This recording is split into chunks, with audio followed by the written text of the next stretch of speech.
Good morning student, मैं आरती आप सभी को नोटबुक आईएएस में हार्दिक स्वागत करती हूँ। आई होप आप अच्छे से पढ़ रहे होंगे, आपके सारी क्लासेस ठीक चल रही होंगी। आप हमें डेली फॉलो कर रहे हैं तो आपको पता होगा हम डेली करंट अफेयर्स प्रोवाइड कर रहे हैं आपको डेली बेसिस पे। मंडे को हम आपको वीकली भी प्रोवाइड करते हैं। जो भी करंट अफेयर्स होती है, जो भी क्लासेस होती है, उसमें क्या होता है, हम पहले कुछ क्वेश्चन का डिस्कशन करते हैं, उसके बाद हम करंट पर आते हैं। तो चलिए स्टार्ट करते हैं। आज के जो भी क्वेश्चन हमारे रहे हैं पिछले दिनों में, उनका डिस्कशन करते हैं पहले। तो तरीका क्या है, आप पहले क्वेश्चन के आंसर मार्क करके रखेंगे, उसके बाद आप मुझे मतलब कमेंट बॉक्स में बताएंगे कि कौन कौन से आंसर सही हुए हैं, किसे कितने क्वेश्चन सही हुए हैं। ठीक है, तो हमारा जो पहला हमारा क्वेश्चन क्या है, 2023 कुवेम्पु राष्ट्रीय पुरस्कार से किसे सम्मानित किया गया है। 2023 कुवेम्पु राष्ट्रीय पुरस्कार से किसे सम्मानित किया गया है।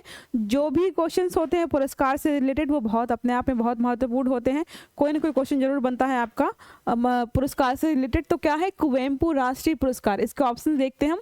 हमारा पहला ऑप्शन क्या है, शीर्षेंदु मुखोपाध्याय। दूसरा हमारा ऑप्शन है झुम्पा लाहिड़ी।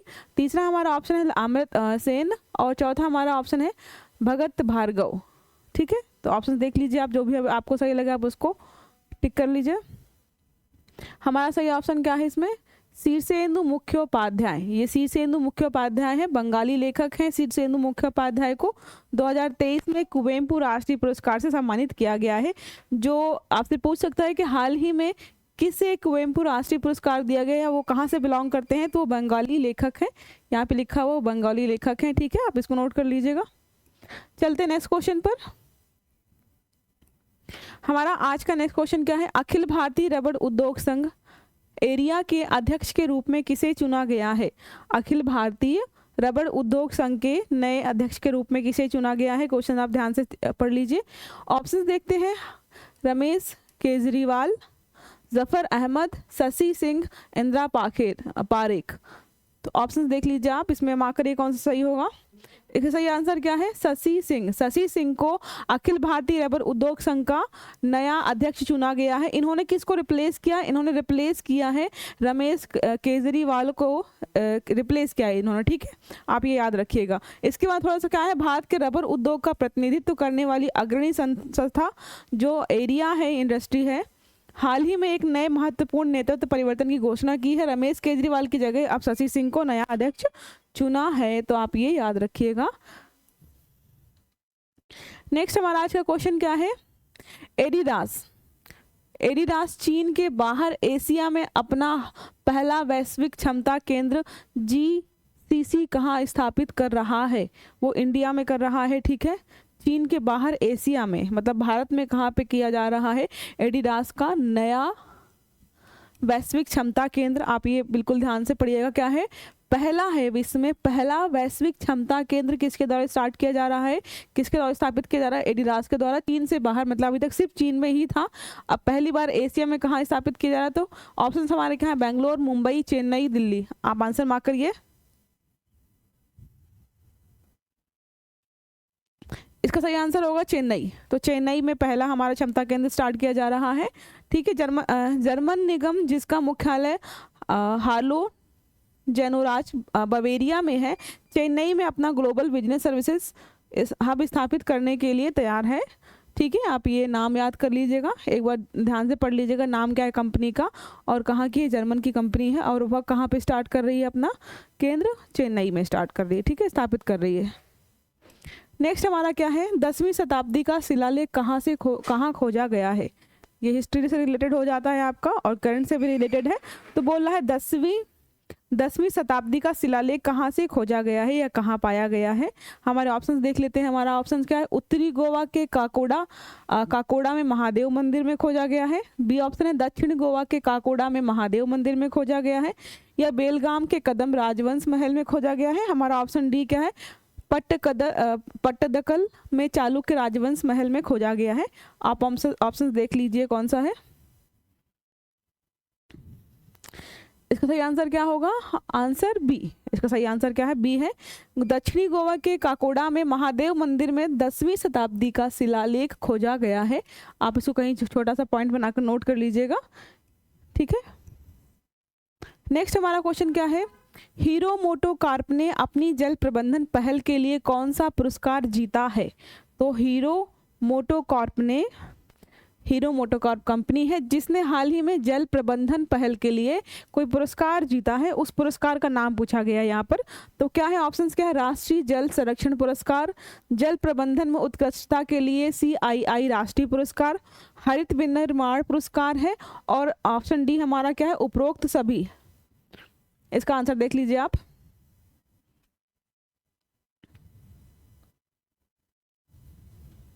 इसका आंसर क्या होगा? इसका आंसर होगा बी। जो ये कंपनी है हीरो मोटोकॉर्प ने अपनी जल प्रबंधन क्षमता के लिए या पहल के लिए कौन सा पुरस्कार जीता है? तो जल प्रबंधन में उत्कृष्टता के लिए CII राष्ट्रीय पुरस्कार, ये पुरस्कार जीता है। CII राष्ट्रीय पुरस्कार जीता है। ठीक है, चलते हैं नेक्स्ट पर। तो चलिए स्टार्ट करते हैं हमारा करंट अफेयर्स। तो हम यहाँ से स्टार्ट करेंगे डिस्कशन इंपॉर्टेंट टॉपिक जो आज हमारे न्यूज़पेपर्स में रहे। द हिंदू हो गया, टाइम्स ऑफ इंडिया, वहाँ से कुछ जो मुद्दे थे जो मुझे लगा आपको पढ़ाने चाहिए, जिनसे क्वेश्चन बनने की संभावना है आगे चल करके, और कुछ ऐसे भी जिनके बारे में क्वेश्चन ना भी बने तो आपको थोड़ी बहुत इन्फॉर्मेशन उसके बारे में होनी चाहिए। जनरल नॉलेज की चीज़ें आप आज मतलब आजकल समाज में क्या चल रहा है, कैसे चल रहा है, वो आपको पता होना चाहिए। तो हमारा पहला क्या टॉपिक क्या है? PM मोदी लॉन्च्ड पृथ्वी विज्ञान स्कीम। PM मोदी ने लॉन्च की है पृथ्वी विज्ञान स्कीम। ये हमारी साइंस टेक से रिलेटेड एक स्कीम है जो प्रधानमंत्री नरेंद्र मोदी ने हाल ही में लॉन्च की। नाम क्या है? पृथ्वी विज्ञान स्कीम। इसके बारे में देखते हैं क्या है ये, किसके कौन सा मंत्रालय के तहत आएगी? तो ये आएगी पृथ्वी विज्ञान मंत्रालय। आप ये याद रखिएगा, पृथ्वी विज्ञान मंत्रालय के तहत इसको लॉन्च किया गया है।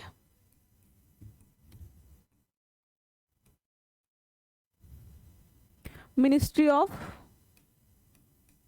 अर्थ एंड साइंस ये होगा। ठीक है, इसमें लागत कितनी आई है, कितना करोड़ खर्च हुआ है, इसमें देखते हैं कितने रुपए हमारे खर्च हुए हैं। इससे इसका उद्देश्य क्या है हमारा, इसमें कौन कौन से संस्थान शामिल हैं और इससे हमें फ़ायदे क्या होंगे। तो पहला क्या है, इसमें 4,797 करोड़ रुपए खर्च किए गए हैं। इसका कब तक चलेगी ये योजना? 2021 से लेकर चल रही है, मतलब 2026 तक ये कंप्लीट चलेगी। उद्देश्य क्या है हमारा? उद्देश्य क्या है? दीर्घकालिक अन्वेषण करना, मतलब लॉन्ग टर्म तक हम बहुत मतलब एक्सपेरिमेंट करना चाहते हैं, तो उसके लिए ये स्टार्ट किया गया है। दूसरा क्या है? मॉडल विकास, मॉडल्स बनाना, बहुत सारे ध्रुवीय और महासागरीय अन्वेषण, प्रौद्योगिकी उन्नत और ज्ञान परिवर्तन, मतलब कि पृथ्वी के ध्रुवों पर जो भी मतलब है उसमें वहाँ पर अन्वेषण करना या वहाँ पर खोज करना। और इसमें और क्या है? प्रौद्योगिकी उन्नत, मतलब कि अगर हम कोई ऐसी योजना चला रहे जो साइंस से रिलेटेड है, विज्ञान से रिलेटेड है, तो उससे क्या होगा? हमारा टेक्नोलॉजी जो हमारी है वो आगे ही बढ़ेगी। उससे रिलेटेड भी इसको कहा गया है। ज्ञान परिवर्तन, जो साइंस से रिलेटेड क्या है, हमें नॉलेज होनी चाहिए। साइंस से कुछ चीज़ें हैं उन्हें हमें पता होना चाहिए ताकि हम भ्रमित ना हो, कोई गलत इन्फॉर्मेशन को फॉलो ना करें। तो साइंस के क्षेत्र में हमें जागरूक रहना चाहिए। ये चीज़ें हमारे कॉन्स्टिट्यूशन में भी दी गई हैं कि लोगों को अपना साइंटिफिक टेम्परामेंट बना के रखना चाहिए। पुरानी भ्रांतियों को या कोई गलत अफवाह को फॉलो नहीं करना चाहिए। तो इससे क्या होगा? हमारा ज्ञान परिवर्तन भी होता है। इस योजना में 10 प्रतिष्ठान शामिल हैं। आपसे पूछ सकता है कि जो हमारी ये पृथ्वी विज्ञान परियोजना है, योजना है, उसमें कुल कितने संस्थान शामिल होकर के इस योजना को चला रहे हैं? तो इसमें टोटल 10 हैं। ठीक है, पृथ्वी योजना का अपनाया गया है बहुविषयक दृष्टिकोण है। पृथ्वी प्रणाली के भीतर जटिल अंतः क्रियाओं का विक्रम, मतलब इस तरीके से बहुत सारी चीज़ें इसमें इंटीग्रेटेड होकर के चली। जब 10 संस्थाएं काम कर रही हैं इसमें, तो डेफिनेटली बात यही है कि इसमें बहुत सारी चीज़ें, नई चीज़ें देखने को मिलेंगी। हमारा मुख्य संस्थान क्या है? 9 प्रमुख संस्थान कौन कौन से इसमें है? ये नहीं है, ये कुछ नहीं है। ठीक है, इसमें जो इंपॉर्टेंट संस्थान थे वो मैंने लिख दिए है कि आपसे अगर ऑप्शन आपसे ऐसा क्वेश्चन पूछता है कि जो हमारा पृथ्वी विज्ञान योजना स्टार्ट की गई है उसमें मुख्य संस्थानों में शामिल हैं या नहीं है, तो ऑप्शन हमारे अगर आ सकते हैं तो कुछ हमें पता होना चाहिए। तो कौन सा है? भारत मौसम विज्ञान विभाग शामिल है, समुद्री जीवन संसाधन और ये और होगा, और पारिस्थितिकी केंद्र शामिल है, CMLRI। ठीक है, राष्ट्रीय मध्यम अवधि मौसम पूर्वानुमान केंद्र भी शामिल है। ये 3 संस्थान शामिल है इसमें। आप ये इम्पोर्टेंट है, आप ये याद रखिएगा। ठीक है, जो आज की हमारी दूसरी न्यूज़ क्या है? नेशनल बर्ड डे 5 तारीख को मनाया गया था, लेकिन हम इसका डिस्कशन आज कर रहे हैं। उस दिन मिस हो गया था इसलिए, क्योंकि ये बहुत इंपॉर्टेंट है। 5G हो गया, बहुत सारी टेक्नोलॉजी ऐसी आ रही है जिनसे जो पक्षियों की संख्या कम होती जा रही है। तो विश्व स्तर पर नेशनल बर्ड डे मनाया जाता है 5 जनवरी को। उससे रिलेटेड न्यूज है ये कि इसमें क्या क्या होता है, किसने स्टार्ट किया था और क्यों मनाया जा रहा है। मनाया तो इसलिए जा रहा है क्योंकि जनसंख्या बहुत कम हो रही है, तो लोगों को जागरूक करने के लिए मनाया जा रहा है कि आप पक्षियों का ध्यान रखें, उनके लिए दाना पानी रखें, उनको होने वाले नुकसान के बारे में सोचिए। अगर उनको किसी टेक्नोलॉजी से किसी चीज़ से नुकसान हो रहा है तो आप उस पर ध्यान, जैसे दिल्ली में जब मकर संक्रांति आने वाली है, मकर संक्रांति होती है या 26 जनवरी होता है, मतलब जो मनाया जाता है, उसमें बहुत सारी पतंगे वगैरह उड़ाई जाती है। उससे जो वहाँ के पक्षी होते हैं बहुत सारे कटते हैं, बहुत सारे पक्षियों को चोट लगती है, बहुत डेथ होती है। तो ये सब चीज़ें हमें पता होनी चाहिए ताकि हम पक्षियों के बारे में अच्छा सोच सकें, उनका ध्यान रख सकें। तो इन्हीं चीज़ों को ध्यान में रखकर लोगों को जागरूक करने के लिए बर्ड डे मनाया जाता है या नेशनल बर्ड डे मनाया जाता है। ठीक है, इसमें क्या है, राष्ट्रीय पक्षी दिवस 5 जनवरी को मनाया जाता है हर साल। शुरुआत 2002 में की थी बॉर्न फ्री यूएसए और एवियन वेलफेयर गठबंधन द्वारा की गई। मतलब दो इंस्टीट्यूशन है, 2 संस्थाएं मिल करके इसको उन्होंने स्टार्ट किया था। कौन सा है, पहला है बॉर्न फ्री यूएसए और दूसरा है एवियन वेलफेयर। ठीक है, एवियन मतलब होता है एक तरह से उड़ने वाली चीज़ें, वेलफेयर दोनों ने मिल करके इसको स्टार्ट किया। 2024 का विषय क्या रहा है इसका, जो 5 तारीख को मनाया गया है, उसका एक थीम रही है, उसका विषय रहा है, वो क्या है, लड़ाई का अधिकार। लड़ाई का अधिकार मतलब उनको भी अपने लिए लड़ाई का अधिकार है, उनको भी अपने लिए चीज़ें लड़ने का अधिकार है, उससे रिलेटेड रखा गया है इसको।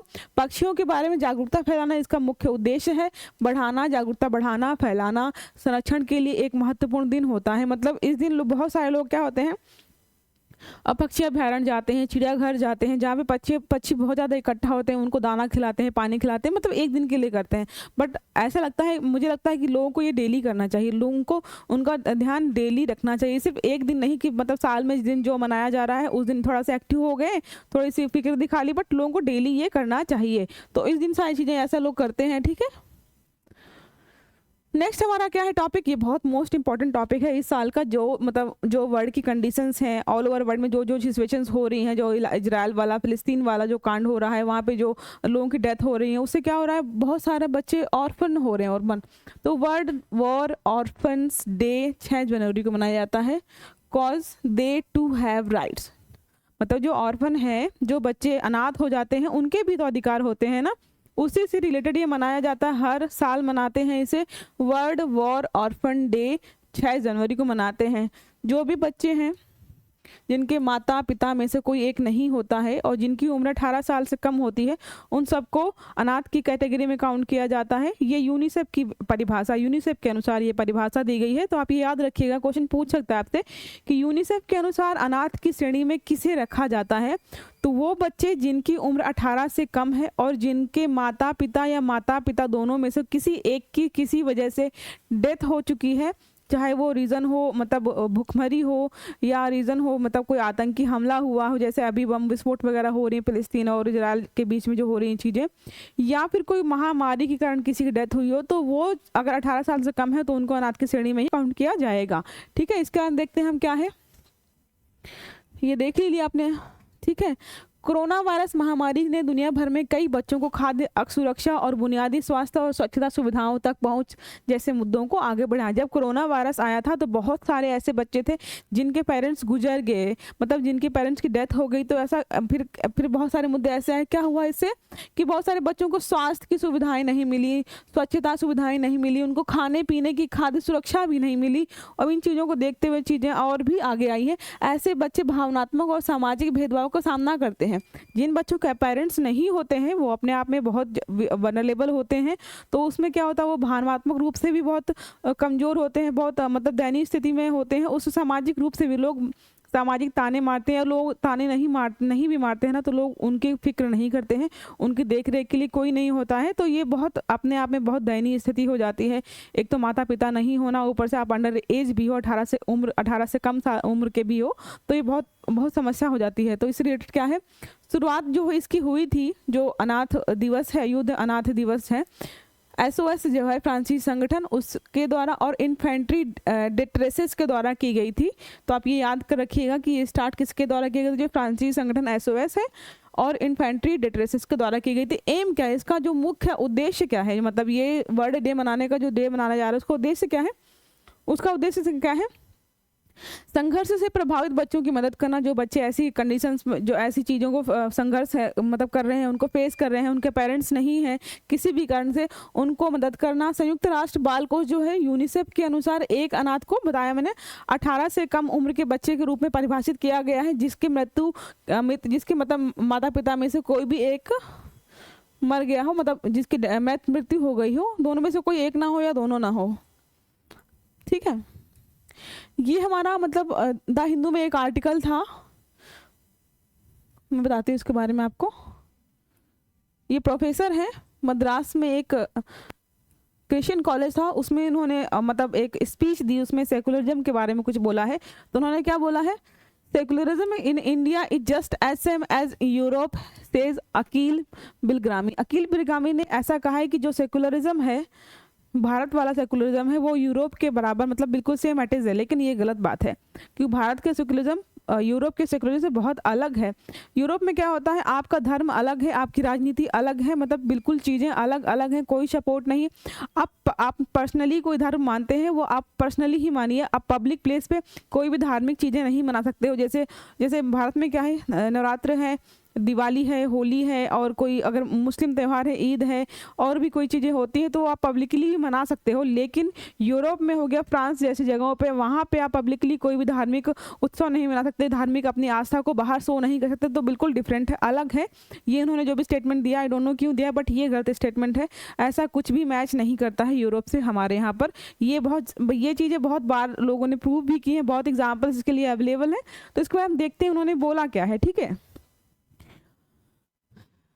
Proprietary Akil Bilgrami speaking at an event at the Madras Christian College in Chennai on Friday को चेन्नई में मद्रास चेन्नई में एक क्रिश्चियन कॉलेज है, उसमें उन्होंने क्या कहा है, he laid down their comments of secularism to a large youth audience. वहाँ पे बहुत सारे बच्चे थे, उनके सामने उन्होंने सेकुलरिज्म के 3 पॉइंट्स बताए। पहला क्या बताया, freedom of religious belief and practices.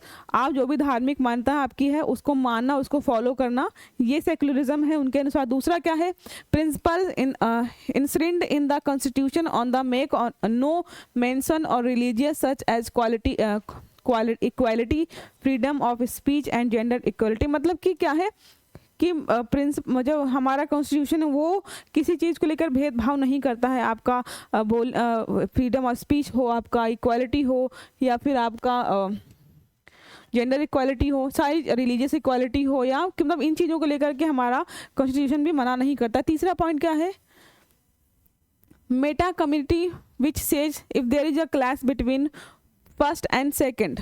तो अगर हमारा कभी फर्स्ट या सेकंड जो हमारे 2 क्लॉज है, इन पे अगर कभी भी कोई क्लैश होता है, कोई भी इनके बीच मतलब कि मतभेद हो जाता है, तो हमेशा सेकंड वाले को प्रायोरिटी दी जाएगी। ठीक है, मतलब freedom of religious belief and principles ये हमारे से बाद में आएंगे, पहले हमारा ये आएगा। ठीक है, जो हमारा ये है कि हमारी इक्वालिटी होगी, फ्रीडम होगी, फ्रीडम ऑफ स्पीच होगी, जेंडर इक्वालिटी होगी। अगर इनका कोई हनन कर रहा है धार्मिक मतलब धार्मिक प्रैक्टिस को लेकर के, तो धार्मिक प्रैक्टिस को हम पीछे कर देंगे, और जो ये चीज़ें हैं ये हमारी इंपॉर्टेंट होंगी। मतलब ऐसे समझिए, अगर भारत में क्या है, पहले कॉन्स्टिट्यूशन होता है, पहला नंबर हमारा कॉन्स्टिट्यूशन है। ठीक है, वो लोगों ने मिलकर बनाया है, और वो लोगों की मतलब हितों की रक्षा भी करता है, और इसी से हमें धार्मिक अधिकार भी मिले हुए हैं, इसी से हमें मतलब फ्रीडम भी मिली हुई है, फ्रीडम ऑफ स्पीच मिली है, इक्वालिटी मिली है।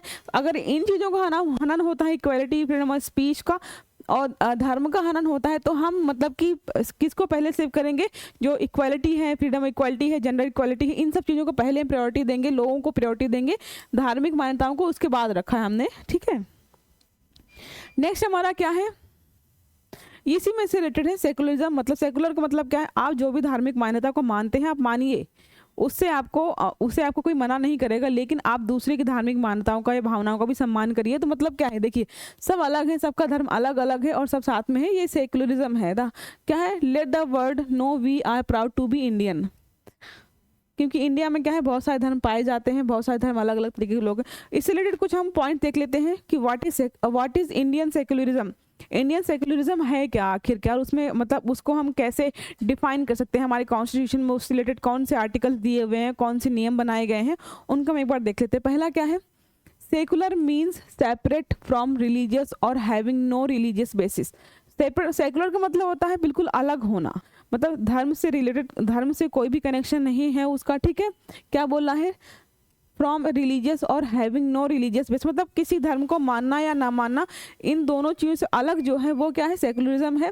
42nd अमेंडमेंट जो 1976 में हुआ था, चेंज किया गया था, क्या चेंज किया गया था, sovereignty democratic republic to sovereignty socialistic secular democratic, मतलब कि ये जो हमारा सॉवरेन डेमोक्रेटिक रिपब्लिक था, इसको हमने किस में चेंज किया है, sovereign socialist secular democratic republic, इसमें हमने चेंज किया है।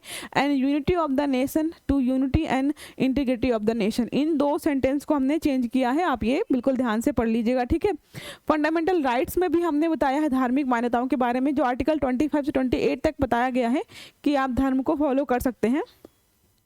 उसमें कुछ ग्रुप्स के भी राइट हैं, कुछ पर्सनल भी राइट, मतलब जो हमारा 25 से 28 तक आर्टिकल्स हैं उसमें बताया गया है कि आपके पर्सनल राइट हैं या ग्रुप के राइट हैं। तो हम देखते हैं क्या है 25 से 28 तक क्या है, where it is guaranteed each of the citizens the right of practice any religion, मतलब जो 25 से 28 तक का है ना वो पर पर्सन राइट दिया गया, मतलब इंडिविजुअल राइट्स ने वो 25 से 28 तक। उसके बाद ग्रुप राइट देखो, आर्टिकल 29 में क्या है, ग्रांट जो है protection to the both religious minorities and well as linguistic minorities, में ग्रुप्स के राइट है। अगर कोई रिलीजियस माइनॉरिटी है या फिर लिंग्विस्टिक माइनॉरिटी है, रिलीजियस का मतलब क्या होगा, जैसे हमारे यहाँ पे मानते हैं कि मुस्लिम धर्म है, ये पारसी धर्म के लोग हैं, क्रिश्चियन है, ये माइनॉरिटी, इनकी संख्या मुस्लिमों के हिंदुओं के कंपैरिजन में कम है। और भाषा को लेकर कह सकते हैं कि अगर कोई दूसरी हिंदी के अलावा कोई दूसरी अन्य भाषा है, जैसे नॉर्थ ईस्ट हो गया, या कोई मतलब अन्य लोगों की भाषा है जिसमें जो ज़्यादा लोग नहीं बोलते हैं, वो भी लिंग्विस्टिक माइनॉरिटीज़ भी हो जाते हैं, उन सब के राइट्स कैसे प्रोटेक्ट होते हैं, आर्टिकल 29 के थ्रू प्रोटेक्ट किए जाते हैं, आप ये लिख लीजिएगा, ठीक है। नेक्स्ट हमारे इसी में क्या है, आर्टिकल 44 सिविल जो कोड है, आर्टिकल 44 क्या, the state shall endeavour to secure from for citizens a uniform civil code throughout the territory of India, मतलब कि इसमें क्या है, सिविल कोड क्या, सिविल कोड जो दिया था कि ऑल ओवर इंडिया में सबके लिए एक ही तरह का धर्म हो, सब एक ही तरह की धार्मिक मान्यताओं को माने, मतलब कि इक्वालिटी टाइप का सेटल करना, इस तरीके को जो है सिविल कोड आर्टिकल 44 के तहत है। जहाँ तक मुझे पता है ये सिर्फ और सिर्फ गोवा में लागू है, अगर किसी और भी स्टेट में लागू किया गया है तो आप उसको कमेंट करके मुझे बताइएगा, ठीक है। नेक्स्ट हमारा क्या है, article 51A obliges all the citizens to promote harmony and the spirit of common brotherhood, मतलब सबको एक साथ रहने की, भाईचारे की भावना को बढ़ाना चाहिए, ना कि मतभेद को बढ़ाना चाहिए। ये किस में लिखा है, 51A में लिखा गया है। इन द बोमई केस 1994, जो बोमई केस हुआ था 1994 में, the supreme court upheld the validity of secularism as the basic feature of the constitution। जो 1994 में हमारा जो बोमई केस हुआ था उसमें सुप्रीम कोर्ट ने क्या कहा था, ये हमारा मतलब बेसिक स्ट्रक्चर का पार्ट है, क्या है, सेकुलरिज्म जो है वो बेसिक ये फीचर है या बेसिक स्ट्रक्चर का पार्ट है, मूल आधार है, तो इसको हम चेंज नहीं कर सकते, ऐसा कुछ उन्होंने कहा था, ठीक है। नेक्स्ट हमारा क्या है टॉपिक आज का, Mayurbhanj red and chutney receives GI tag, why this is important for the nutritional security of tribes. जो रेड आंट चटनी बनाते हैं मयूरभंज में, वो उसे अब अभी GI टैग दिया गया है, तो इसके बारे में देखते हैं कि ये इंपॉर्टेंट क्यों है, मतलब ऐसा क्या है इस चटनी में जिसको GI टैग दिया गया है। किसी मतलब चींटी वगैरह को मार के चटनी बनाई जाती है, रेड आंट्स को मार करके बनाई जाती है, तो उसमें कौन कौन से न्यूट्रिशंस हैं और वो इतनी इंपॉर्टेंट क्यों है, हम देखते हैं उसको, ठीक है।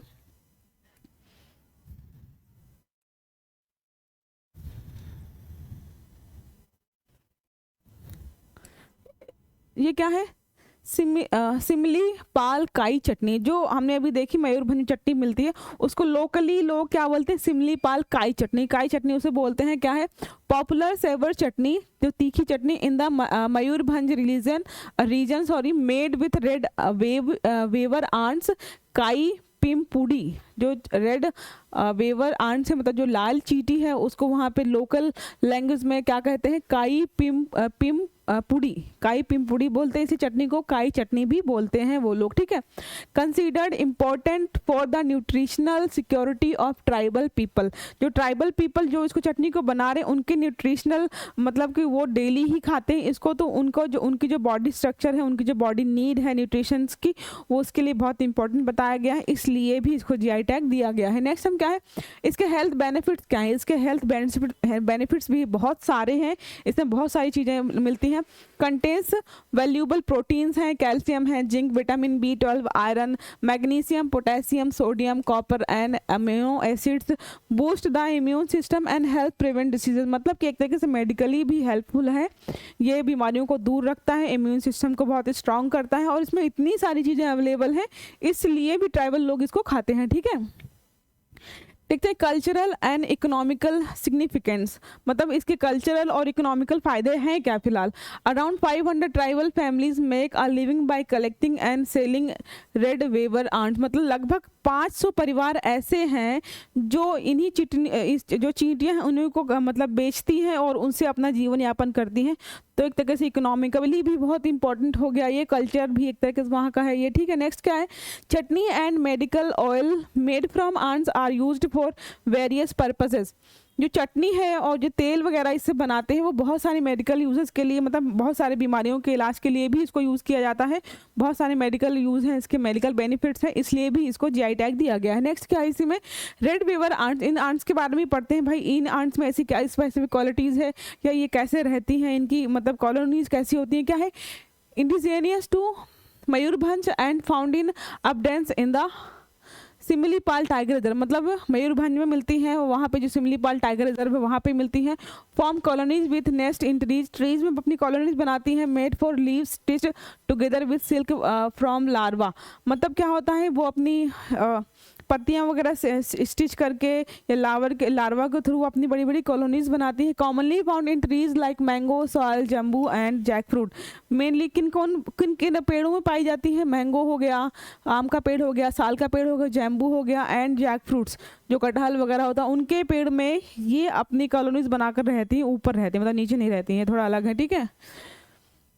आंट कॉलोनी का स्ट्रक्चर कैसा होता है, वहाँ पे कैसी किस प्रकार की चीज़ें पाई जाती हैं, तो क्या है 3 कैटेगरीज ऑफ मेंबर्स हैं यहाँ पर। पहला क्या है, वर्कर्स होते हैं, काम करने वाली चींटियाँ होती हैं, मेजर वर्कर्स होते हैं, बड़े काम करने वाली चींटियाँ होती हैं। तीसरा क्या होता है, क्वीन होती है, मतलब जो चींटियाँ हैं ये भी 3 प्रकार की, वर्कर हैं, मेजर वर्कर हैं और क्वीन भी है, ठीक है। फिर क्या है, workers and major workers are predominantly orange, मतलब जो वर्कर एंड मेजर वर्कर होते हैं वो ऑरेंज कलर के ही होते हैं, ठीक है, उनको ही निकालते हैं ज़्यादातर लोग। नेक्स्ट हमारा क्या, सेबी के कार्यकारी निदेशक के रूप में 3 वर्ष के लिए नियुक्त हुए हैं जी राम मोहन जी को सेबी के कार्यकारी निदेशक के रूप में नियुक्त किया गया है, ठीक है। 3 वर्ष के लिए इनको नियुक्त किया गया है और उनको कहाँ मतलब कौन से विभाग दिया गया है, इसमें कौन से जांच और आंतरिक निरीक्षण विभागों की देखरेख के लिए बाजार अखंडता प्रतिबद्धता को मजबूत करने का कार्य भी सौंपा गया है। भारतीय प्रतिभूति जो सेबी है हाल ही में मतलब ये सारी उन्होंने घोषणा की है, जो ये है ना श्री जी राम मोहन राव जो है वो 25 साल से सेबी से जुड़े हुए, मतलब बहुत सालों से सेबी के लिए काम कर रहे हैं। तो लिखा हुआ यहाँ पे देखिए 25 वर्षों से अधिक के अनुभव के साथ अपनी नई भूमिका में प्रचुर विशेषज्ञता लेकर आए हैं। ईडी के रूप में जो है नई क्षमता में बाजार की अखंडता बनाए रखने के लिए सेबी के प्रतिबद्धता को मजबूत करते हुए जांच विभाग और आंतरिक निरीक्षण विभाग की देखरेख करेंगे।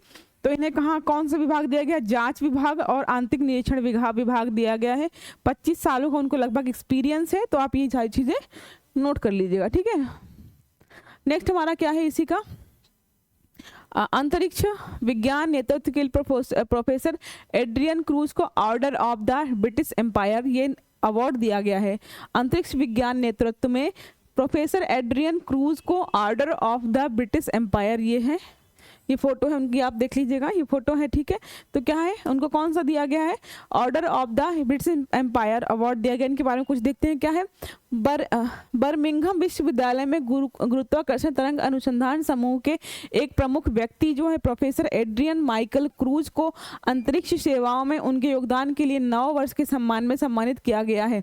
जो क्या है, बर्मिंघम जो विश्वविद्यालय है वहाँ पे उन्होंने रिसर्च की अपनी गुरुत्वाकर्षण के क्षेत्र में, उनको उसी क्षेत्र के लिए प्रोफेसर को एड्रियन माइकल क्रूज जो नाम है उनका प्रोफेसर को, उनको ये अवार्ड दिया गया है। तो इसके बारे में और देखते हैं क्या है। ये हमने देख लिया, गुरुत्वाकर्षण तरंग अनुसंधान समूह में उन्होंने भूमिका के लिए जाने जाते हैं। ये समूह अंतरिक्ष में उनकी सेवाओं को उजागर करता है और उन्हें यूके खगोल विज्ञान के क्षेत्र में अन्य प्रभावशाली हस्तियों के साथ रखता है। मतलब इनको जो अवार्ड दिया गया है उसमें क्या हुआ है, यूके के अन्य जो बहुत सारे बड़े बड़े साइंटिस्ट हैं जिन्होंने बहुत सारे मतलब खोज की है, बहुत सारी रिसर्चेज की है, उनके साथ उनको मतलब बैठने का, बात करने का, उनकी श्रेणी में रखा गया है। तो आप बस उनको नाम याद रखिए कि नाम क्या था, उन्हें कौन सा अवार्ड दिया गया था और वो कहाँ से बिलोंग करते थे। ये चीज़ें बहुत इंपॉर्टेंट हो जाती हैं अपने आप में, ठीक है। नेक्स्ट हमारा क्या है, शशि सिंह को एरिया का नया अध्यक्ष नियुक्त किया गया है। हमने कोई इससे रिलेटेड क्वेश्चन भी सॉल्व किया था अभी, शायद तीसरे चौथे नंबर पर क्वेश्चन हमारा था कि किसे एरिया का नया अध्यक्ष नियुक्त किया गया है। एरिया क्या था, एक रबड़ उद्योग से रिलेटेड था। देखते हैं इसके बारे में।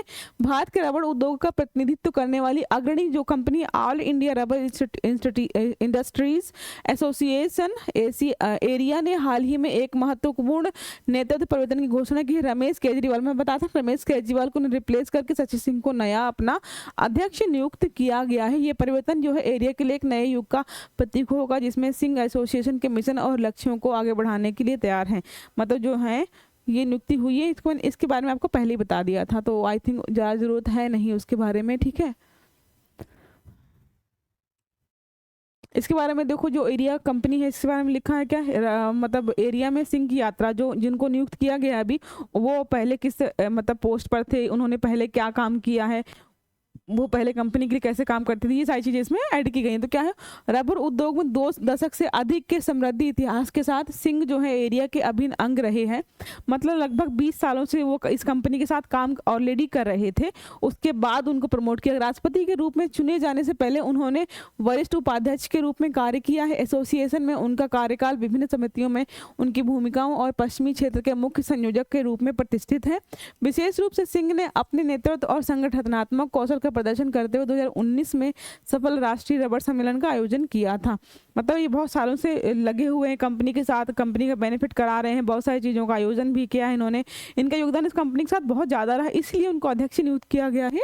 अब ये जो भी चीज़ें होंगी आगे यही संभालेंगे, ठीक है।